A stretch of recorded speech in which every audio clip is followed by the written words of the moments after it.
जब से सम्राट चौधरी बने हैं, बिहार में जितने भी एग्जाम हो रहे हैं सभी में पेपर लीक हो रहा है। आप देखिए कि लाइब्रेरियन बहाली 18 साल से नहीं दिया गया।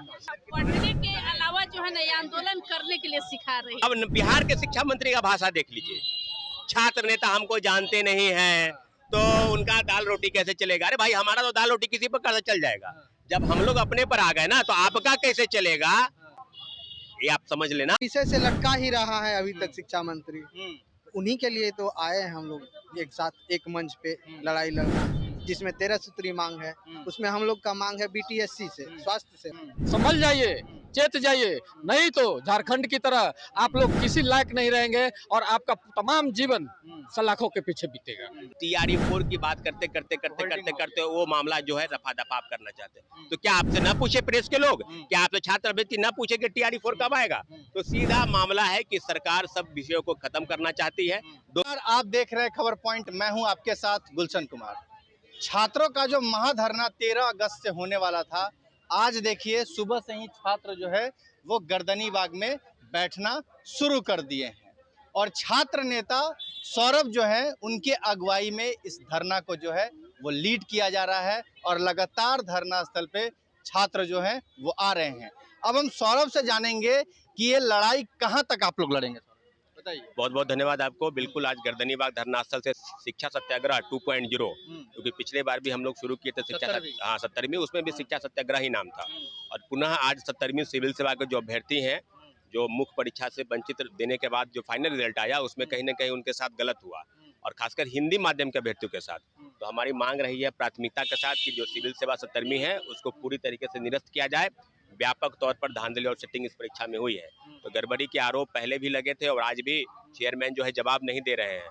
तो खासकर आज अन्य विषय हैं, BSSC की परीक्षा लंबित है 3 वर्षों से, CGL 4, इंटरमीडिएट बहाली, BSO, DSO, लेखापाल की बहाली, और लगभग 55 लाख पूरे राज्य के अभ्यर्थी पूरे देश के इंतजार कर रहे हैं। 55 लाख। और अभी तक आयोग को पता नहीं है कि ऑफलाइन लेगी परीक्षा कि ऑनलाइन लेगी, कुछ अता पता नहीं है। पेपर लीक होगा कि नहीं होगा उनका स्टैंड, क्योंकि पहले भी CGL 3 और इंटरमीडिएट की बहाली में भी पेपर लीक हुआ है, चेयरमैन सेक्रेटरी सब जेल गए हैं। तो अभी भी असमंजस है भाई कि क्या होगी। अब नए चेयरमैन बने हैं शोभावतकर, इनसे भी आशा और अपेक्षा हम लोगों की है। इसके अलावा अन्य मांगे हैं, तो 13 सूत्री मांग है। इसमें BTSC का मुद्दा है, BET जो प्रोफेसर की बहाली है वो मुद्दा है, और दरोगा भर्ती 1799 जो आज भी अभ्यर्थी घूम रहे हैं मेंस धांधली में, और PT में भी धांधली हुई थी, और 17वीं मेंस में भी धांधली हुई है। तो इस मामले को लेकर कोर्ट में याचिका दायर की गई है और कोर्ट के माध्यम से सरकार को जवाब देने का समय दिया गया है। तो जाहिर सी बात है कि दरोगा में क्वेश्चन बुकलेट, OMR शीट की कार्बन कॉपी और आंसर शीट कभी उपलब्ध नहीं कराया जाता है। तो दोनों बात विषय और सब विषय पर डोमिसाइल संविदा कर्मी का मुद्दा हटे, और 13 विषय पर आज है ऑल बिहार स्टूडेंट यूनियन जो हमारा संगठन है उसके बैनर तले तमाम मुद्दे 13 मुद्दे, पेपर लीक और धांधली सेटिंग सबसे बड़ा मुद्दा है। ये राज्य व्यापी मुद्दा नहीं है, ये देश व्यापी मुद्दा है। और आप देख रहे हो कि दिल्ली में जिस प्रकार से केंद्र बना, अभी रांची में चल रहा था। हाँ बिल्कुल, जंतर मंतर, और आज अभी रांची में चल रहा है। तो एक पैरेलल जो व्यवस्था बनी है कि आप पेपर लीक पर कहते कुछ है करते कुछ है। कानून तो आपने बनाया, कानून ये बनाया कि जो पेपर लीक के आरोपी होंगे उनको 1 करोड़ रुपए का जुर्माना देना होगा। अरे भाई, पेपर लीक तो आराम से करेंगे ना, 1 करोड़ का जुर्माना है ना, कोई बात नहीं, हम 100 करोड़ की कर लेंगे उगाही और 1 करोड़ जुर्माना दे देंगे। तो खेल पेपर लीक कैसे रुकेगा ये बताओ ना। तुम्हारी कमेटी कौन सी रिपोर्ट सौंपती है? हाँ, नीट पर आज से हो रहा है, 17 में हुआ, 22 में हुआ, 24 में हुआ, 26 में हुआ। तो धर्मेंद्र प्रधान जी इस्तीफा क्यों नहीं देंगे? दे दिए। अब बिहार के शिक्षा मंत्री का भाषा देख लीजिए, छात्र नेता हमको जानते नहीं हैं तो उनका दाल रोटी कैसे चलेगा। अरे भाई, हमारा तो दाल रोटी किसी पर कैसे चल जाएगा। जब हम लोग अपने पर आ गए ना तो आपका कैसे चलेगा, ये आप समझ लेना। और हम लोग इसीलिए बैठे हैं, सिर्फ और सिर्फ ये बात नहीं करेंगे, रिफॉर्म्स की बात होगी, इस्तीफे की बात पहले होगी, और इसके साथ साथ रिफॉर्म्स की बात होगी कि आप सत्ता परिवर्तन नहीं चाहते हैं कि शिक्षा मंत्री को हटा दीजिए तो व्यवस्था ठीक हो जाएगी। सत्ता परिवर्तन भी चाहिए और व्यवस्था परिवर्तन ज्यादा चाहिए कि रिफॉर्म्स की, कि ऐसा नहीं कि कुछ कह रहे हैं। अब TRE 4 का कहाँ पर है पता, TR4 का अभ्यर्थी बैठे हुए हैं, कहाँ है TR4 ये बताइए। जो कल स्टेट का चर्चा हो, कल STET का आ गया, जो कल उसका विज्ञापन आ जाएगा और 17 से फॉर्म अप्लाई होगा। तो अब TR4 की बात करते वो मामला जो है रफा दफा करना चाहते हैं। तो क्या आपसे ना पूछे प्रेस के लोग, क्या आपसे छात्र अभ्यर्थी ना पूछे कि TR4 कब आएगा? तो सीधा मामला है कि सरकार सब विषयों को खत्म करना चाहती है। डोमिसाइल नीति जब से लगा है तब से कोई विज्ञापन, कोई बहाली नहीं आई है। तो क्या करेंगे, डोमिसाइल का झुंझुना बजाएंगे बिहार के अभ्यर्थी। जब मांग कर रहे थे तो 1,70,000 1,20,000 आपने शिक्षकों की बहाली की, डोमिसाइल नीति को हटा दिया। दूसरे 14 राज्य के लोग बिहार में शिक्षक बन गए। और जब बिहार के अभ्यर्थियों की बारी आई, 85% आरक्षण बिहार के लोगों को मिलेगा, तब बहाली खत्म हो गई। बहाली नहीं आई अभी तक। तो ये जो दोहरी नीति का चाल जो चल रहा है, शिक्षा मंत्री और शिक्षा विभाग और PSCB और BPSC सब शामिल है इसमें। पूरा एक सिस्टम चल रहा है कि किसी प्रकार से अभ्यर्थियों को, और बिहार के तमाम मुद्दे, आप किसी भी परीक्षा में चले जाइए, चाहे दरोगा की हो, सिपाही की हो, BTSC की हो, BPSC की हो, शिक्षक बहाली हो, STET हो, CTET हो, सब बहालियों में व्यापक गड़बड़ी और धांधली की शिकायत आए दिन आती है। कोई परीक्षा बाकी नहीं रह गया है कि इन लोगों ने धांधली नहीं कराया हो। तो आज शिक्षा सत्याग्रह के माध्यम से आज एक श्रृंखला चली है कि हम लोग धरने पर बैठे हैं। धरने के बाद भूख हड़ताल, हंगर स्ट्राइक होगा, और जरूरत पड़ेगी, और मुझे लगता है कि जरूरत पड़ेगी ही तब आमरण अनशन पर इसी में से अभ्यर्थी जो है अपनी मांगों के साथ आगे बढ़ेंगे, क्योंकि कोई व्यवस्था सुनना नहीं चाहती है। हम लोग सड़क पर उतरते हैं तो लाठी खाते हैं, हम लोग सड़क पर उतरते हैं तो जेल जाते हैं। तो भाई ना कोई जेल जाएगा ना कोई लाठी खाएगा। यही गर्दनीबाग धरना स्थल से हम लोग पानी, सत्तू, भूजा फाक के व्यवस्था के खिलाफ, परीक्षा कराने, धांधली सेटिंग बंद करने के खिलाफ एक सुर में एक मंच पर आ रहे हैं, और तमाम जिलों के अभ्यर्थी धीरे धीरे गर्दनीबाग पहुंच रहे हैं। कल जब शिक्षा मंत्री से कुछ मीडिया साथी लोग बात करने का प्रयास किए तो वो गाड़ी का शीशा तक नहीं नीचे गिरा है और भागते हुए नजर आए। हाँ बिल्कुल, हम भी ये देख रहे थे कि अब तो आपको जवाब नहीं देना है ना। आपने 30 जुलाई अंतिम कहा, फिर अगस्त का आज जो है 13 अगस्त हो गया, तो अब आप कब कहेंगे? आप तो अब ये कह रहे हैं कि BPSC को भेज दिया है, तो भेज तो देना आपका काम नहीं है ना, आपका काम तो विज्ञापन निकालना ही है। तो BPSC को होल्ड ऑन, जैसे पिछले बार भी कह के भेज के और दोबारा बुलाया गया था कि आप रोस्टर को भेज दीजिए गड़बड़ी, तो फिर वही खेल है, रोस्टर में गड़बड़ी, त्रुटि हो गई, हमने भेज दिया है, हम करवा लेंगे, चिंता ना करें। तो ये गोल लच्छेदार भाषा का इस्तेमाल जो शिक्षा मंत्री कर रहे हैं, आपसे आग्रह है गर्दनीबाग धरना स्थल से कि आप या तो सुधरिए और नहीं तो गर्दनीबाग आपको सुधारने का काम करेगा। धर्मेंद्र प्रधान की तरह आपको भी इस्तीफा देके भागना पड़ेगा। आज मीडिया के सवाल से बच रहे हैं, कल आपको जवाब देना पड़ेगा, नहीं तो आप यूं ही घर में बैठ के आराम कीजिए। मतलब धर्मेंद्र प्रधान की तरह मिथिलेश तिवारी भी तैयार रहे। इस्तीफा हमारा मुद्दा है, और जो भ्रष्टाचार में लिप्त BPSC, BSSC, BTSC या आयोग और संस्थान है, सबके उच्च अधिकारी, सदस्य और अध्यक्ष जैसे झारखंड में भागे ना, उसी प्रकार से बिहार से भी भागेंगे। आपको बहुत जल्द दिखाई देगा। व्यापक तौर पर इस राज्य में भ्रष्टाचार का खेल चल रहा है।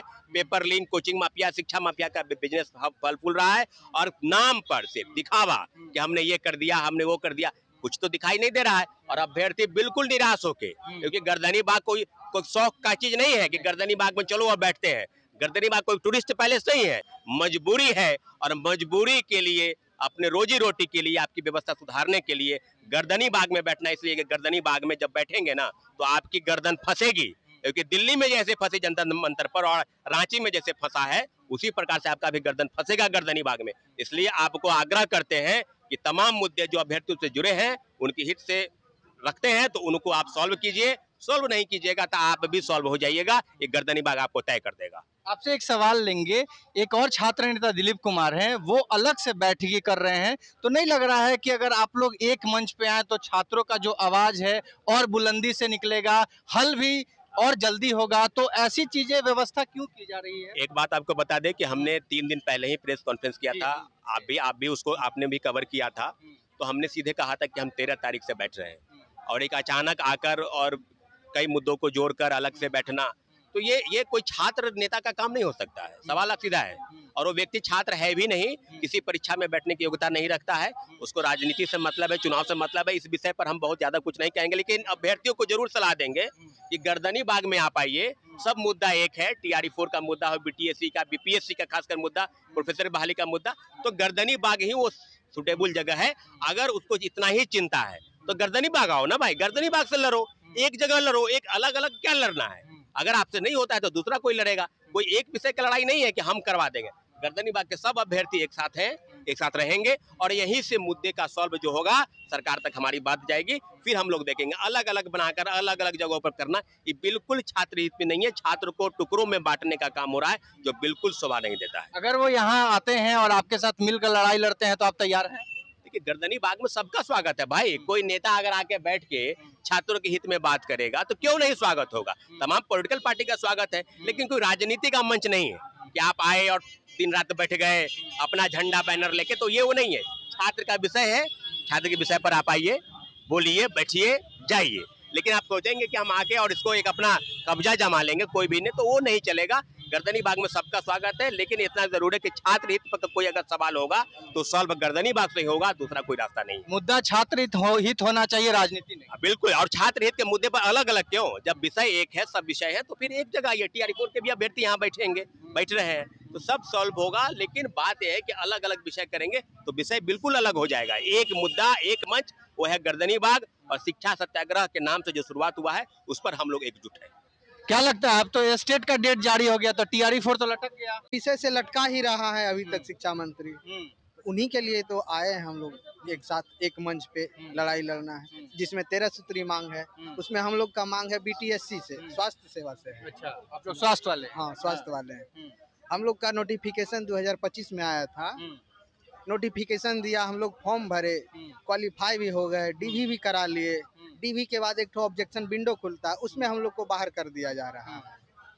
तो उसी के लिए लड़ाई हम लोग हैं, भैया के जौरे आए हैं। सब 13 सूत्री मांग में हमारा भी मांग है, सब मिल के लड़ेंगे उसके लिए। अब तो बीपीएससी 17वीं मेंस में भी धांधली के आरोप लग रहे हैं। 17वीं बीपीएससी 17वीं हम लोग ये इंटरव्यू से हम लोग छट गए हैं और ये मेरा दूसरा इंटरव्यू और 5वां मेंस था। एक बार गलती होती है तो आदमी उसको सुधार करता है। दिल्ली के मुखर्जी नगर में हमने पढ़ाई की, बहुत बड़े टॉप लेवल के जो कोचिंग है वहाँ से पढ़ाई हमने की और टॉप लेवल के टीचर है, वो टीचर को सब लोग आप लोग जानते हैं, उनके हम छात्र हैं, स्टूडेंट हैं। ये बताइए हमने ऐसा क्या लिख दिया जो आप मुझे नंबर दे रहे हैं 161 और एक कॉपी वायरल हो रही होगी जिसमें आप देखते होंगे कि वो निबंध को जीएस के जनरल स्टडीज के फॉर्म में लिखा है, वो निबंध की कॉपी है ही नहीं और उसको निबंध बना के हमसे ज़्यादा नंबर 166 नंबर दिया गया। ये किस पैमाने पे दिया गया है? बीपीएससी कमीशन या जो एग्जामिनर है, जो एग्जाम चेक किया है जो कॉपी को, वो मुझे जवाब दे कि क्या अब विद्यार्थी को उसी तरीके से तैयारी करनी चाहिए? जो टीचर पढ़ाते हैं, जो नॉर्म्स है पढ़ाई का, जो निबंध का जो एक ग्रामर है, क्या वो ग्रामर के छोड़ के जो आपने 166 दिया है क्या उसी को फॉलो करना चाहिए? तो ये बताता है कि ये एग्जाम में व्यापक तरीके पे, व्यापक पैमाने पे खरीद बिक्री हुई है नौकरी की। पोस्ट के हिसाब से रेट तय कर दिया गया, करोड़, 80 लाख, 70 लाख, 60 लाख, 50 लाख और उस तरीके से बेचकर, और अभी तक कॉपी नहीं जारी हुई है। सोचिए कितनी आश्चर्य की बात है कि मार्कशीट जारी हो जाती थी कम से कम 4 से 5 दिन में, इस बार 1.5 महीने में मार्कशीट जारी किया कमीशन ने और अभी तक 2 महीना होने जा रहा है। बीपीएससी ने अभी इवैल्यूएटेड कॉपी जो है वो अभी तक हम लोग को नहीं दी, उसने अभी कॉपी नहीं दी और ज्वाइनिंग लेटर दे के सबको विपार्ट में भेज के ट्रेनिंग करवाई जा रही है। कितनी शर्मनाक बात है, कितनी शर्म की बात है और कितनी निंदनीय बात है। सोचिए इतनी हड़बड़ी में क्यों है? मतलब रिजल्ट परिणाम फाइनल आने के बाद बहुत जल्दी में है बीपीएससी, बहुत जल्दी में है। तो हम कमीशन को कहना चाहते हैं हम कितनी भी जल्दी कर ले, आप दूध को पानी नहीं बना सकते हैं, पानी को दूध नहीं बना सकते हैं। जब वो मिलेगा और जब उसका मशीन आएगा छाटने वाला तो दूध का दूध, पानी का पानी होगा और जो चोर लुटेरे हैं वो सलाखे के पीछे जाएंगे, जेल के अंदर जाएंगे। अभी झारखंड में देखिए, झारखंड आपका भविष्य है, वो आपका भविष्य दिखाई दे रहा है। संभल जाइए, चेत जाइए, नहीं तो झारखंड की तरह आप लोग किसी लायक नहीं रहेंगे और आपका तमाम जीवन सलाखों के पीछे बीतेगा। ये बताइए कि अब तो दरोगा मेंस वाले जो है 1799 वो भी आंदोलन कर रहे हैं, वो भी बता रहे हैं कि मेंस जो परिणाम आया है उसमें धांधली हुआ है। नहीं, देखिए ये जो अगस्त का महीना है ना, ये आज़ादी का मंथ है और आज़ादी के बाद संविधान लागू हुआ था, तो संविधान में कुछ हमारे फंडामेंटल राइट्स हैं। फंडामेंटल राइट्स किस लिए दिए गए थे कि जो हमारे देश में जो कॉन्स्टिट्यूशनल बॉडी है, आप उनसे सवाल पूछते रहेंगे, उसकी अकाउंटेबिलिटी, उसकी ट्रांसपेरेंसी, उसकी रिस्पॉन्सिबिलिटी को आप फिक्स करते रहेंगे।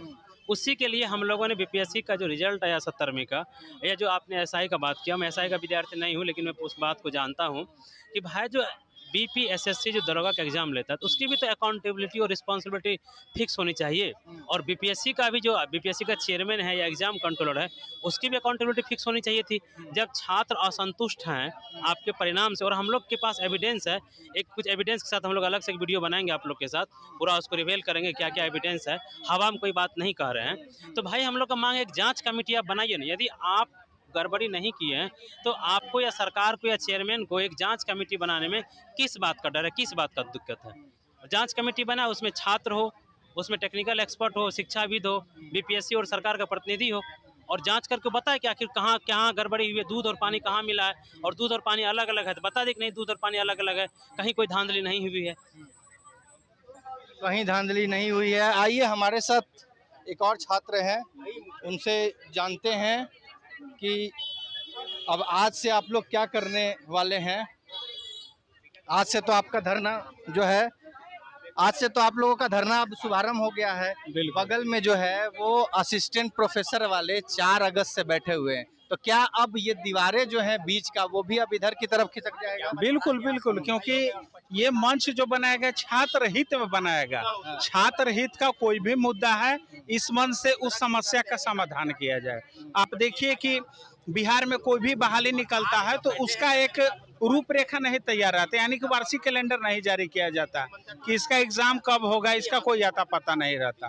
आप देखिए कि इंटर स्तरीय बहाली सितंबर 2023 में निकाला गया, 3 साल हो गया है, लेकिन बहाली की प्रक्रिया कब शुरू होगा इसके बारे में आयोग अभी तक कोई भी संज्ञान नहीं लिया है। आप देखिए कि आए दिन बिहार में जो है पेपर लीक होते रहता है। आपने देखा हो कि बिहार दरोगा का क्वेश्चन जो है बाहर आया था, जो कि एग्जामिनेशन हॉल के अंदर जैमर लगा हुआ रहता है, क्वेश्चन दिया भी नहीं जाता है। तो सवाल तो बनता है ना कि आखिर क्वेश्चन पेपर बाहर आया तो क्यों बाहर आया, इसका तो जांच होना चाहिए। लेकिन जब से सम्राट चौधरी बने हैं बिहार में जितने भी एग्जाम हो रहे हैं सभी में पेपर लीक हो रहा है।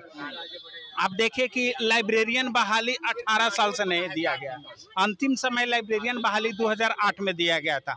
हमने 1 जुलाई को बीजेपी कार्यालय का घेराव किया था, शिक्षा मंत्री जी से हमने मुलाकात किया था, उन्होंने आश्वासन दिया था कि हमको कुछ समय दीजिए क्योंकि हम जल्द ही शिक्षा मंत्री का पद को ग्रहण किए हैं। तो हमने उनको 1 महीने का वक्त दिया था, लेकिन अभी तक उन्होंने जो आश्वासन दिया था अपने आश्वासन पर खरा नहीं उतरे हैं। तो पूरी तरीके से बिहार के छात्र हित में जो है ना सरकार खड़ी है ना ही कोई आयोग खड़ा हुआ है। आप देखिए कि जिन छात्रों को रूम लाइब्रेरी में बैठ करके पढ़ाई करना चाहिए वे छात्र जो है दर दर भटक रहे हैं। आप देखिए कि हम लोग गर्दनी बाग में मजबूरन बस बैठे हुए हैं। आंदोलन करना सर हमारा शौक नहीं है, आंदोलन करना जो है हमारा मजबूरी बन चुका है। आंदोलन करना मजबूरी बन गया है। ये बिहार सरकार जो है ना अब हम लोग को जो है ना पढ़ने के अलावा जो है ना ये आंदोलन करने के लिए सिखा रही है। हाँ, बिहार सरकार जो है आंदोलन करने के लिए सिखा रही है। ये मजबूरी, कभी सोच कर आए थे कि पटना में हमको पढ़ाई करना है, लेकिन यहाँ गर्दनी बाग बैठना बिल्कुल बिल्कुल, कभी हम सोचे नहीं थे कि हमको गर्दनी बाग में आकर बैठना पड़ेगा। अभी देखिए 3 साल फॉर्म डालना हुआ हो गया BSSC का, अभी तक कोई सुनवाई नहीं है। आप बताइए, जब आप वैकेंसी निकाले थे 8000 का, गवर्नमेंट तो 8000 का तो आराम से एग्जाम ले सकती थी ना 2023 में, उसमें स्टूडेंट भी कम थे, फेयर एग्जाम लिया जा सकता था। आप बार बार पोर्टल को रीओपन करेंगे तो स्टूडेंट की संख्या बढ़ेगी, तो एग्जाम में गैदरिंग होगी, आपका जो भी सिस्टम होगा वो व्यवस्थित तरीका से काम नहीं करेगी। तो आप जितने भी वैकेंसी है आप रेगुलर निकालिए। दूसरी बात, हमारी बेटी की एग्जाम की मांग है 20 साल के बाद आप जो है बगल में ही बैठा है लोग, 4 वो तो गेस्ट फैकल्टी वाले हैं। हमारी ये मांग है कि अभी देखेंगे कि जिसके पास पैसा है उसके पास PhD का डिग्री है, ठीक। तो मेरे कहने का मतलब कि आप जो 9000 सितंबर में जो वैकेंसी निकाल रहे हैं तो इस वैकेंसी के लिए जो है आप क्या कीजिए कि एक बेड बेट का आयोजन करवा दीजिए। कोई भी कंपटीशन ले रहे हैं उसके लिए बेट का आयोजन कीजिए। ठीक है, आप गेस्ट टीचर है, गेस्ट प्रोफेसर का बहाली की उसको भी इन्वॉल्व कर लीजिए कि आप बेट निकालिए, आप कंपटीशन निकालिए तब जाइए। इसमें है कि कंपटीशन से ही आपका लेक्चरशिप की बहाली होगी, तो उसमें आपका नेट और पीएचडी धारक को मौका दिया जा रहा है। लेकिन जो बच्चे जो पीजी किए हुए हैं, पीएचडी नहीं किए हुए, तो जब पीएचडी नहीं किए हुए तो उसको तो मौका नहीं मिलेगा। अब 20 साल बाद वैकेंसी ले रहे हैं, फिर हमको आप मौका नहीं दे रहे हैं। आपको सिर्फ हम वोट देने के लिए जिंदा हैं। हर साल जाते हैं। आपको राजीव प्रताप रूढ़ी का मैं एक वीडियो देख रही थी, उन्होंने बोला ये कि हमारी बेटी जो है दिल्ली से आकर वोट दी है, तो वो राजीव प्रताप रूढ़ी भी सुन लीजिए कि ये भी गरीब के बेटी आपको 600 रुपया लगाकर उन्हीं के क्षेत्र में वोट देने भी गई थी। तो हमारा ये कहना है कि चाहिए, हमको जो है बेट का आयोजन चाहिए। जैसे तो यहाँ से आप सरकार को क्या मैसेज देंगी कि आप सरकार से हमारी सरकार से एक ही मांग रहेगी कि जितने भी एग्जाम है, एएसओ है, पेट है, नेट है, जो भी है, बीएसएससी है, एईडीओ है, वो आपको जो है इसका सिस्टम की तरह हर साल इसको सुधार करने की आवश्यकता है ना। मेरी ये मांग है कि आप हर साल इसको सुधार कर दीजिए। ये जरूरी नहीं है कि आप हमको 50,000 वैकेंसी दीजिए, आप हमको 10,000 नियमित आए, लेकिन नियमित आए, साले साले आए। 9 मंथ में एक टारगेट तैयार करके आप जो है बच्चे को ज्वाइनिंग लेटर दे दीजिए। 3-3 साल आप बैठाए हुए हैं, क्या चाहते हैं? आज जो है आप 3 साल से पोर्टल ओपन कर करके बार फॉर्म भराया जा रहा है, रीओपन। ठीक है, इंटर लेवल बीएसएससी में जो है आपको 36 लाख स्टूडेंट कर दिए हैं। जिस समय 8,000 आप वैकेंसी निकाले थे, उसी समय आप परीक्षा ले लेते। अभी तक तो आप 3 से 4 बार एग्जाम कंडक्ट करा दिए होते। बस हमारी सरकार से यही कहना है कि एग्जाम समय से कंडक्ट हो, एकदम 9 महीने में हर एग्जाम को क्लियर किया जाए और हर एग्जाम जो मार्क्स बेसिस पर सिलेक्शन को बंद किया जाए। हर एग्जाम के लिए कंपटीशन आयोजन। तो देखिए, आज हम यहाँ से खबर कर रहे थे, आज धरने पे जो है सौरभ के साथ बाकी भी जो विभिन्न एग्जाम के जो है वो छात्र जो है वो बैठ चुके हैं और इनकी यही मांग है कि नियमित कैलेंडर जारी हो, समय पे परिणाम आए, परीक्षा पूरी तरीके से ट्रांसपेरेंसी बेस्ड हो, कोई धांधली सेटिंग की बात ना हो। तो देखिए, आज 13 से जो है वो छात्र जो है गर्दनी बाग बैठ चुके हैं। लगातार छात्र यहाँ पे आ रहे हैं और ये तब तक यहाँ से नहीं हटेंगे जब तक इनकी मांगे जो है वो मान नहीं ली जाती है। पल पल की अपडेट आपको गर्दनी बाग से देते रहेंगे। तब तक आप जुड़े रहें खबर पॉइंट के साथ। धन्यवाद।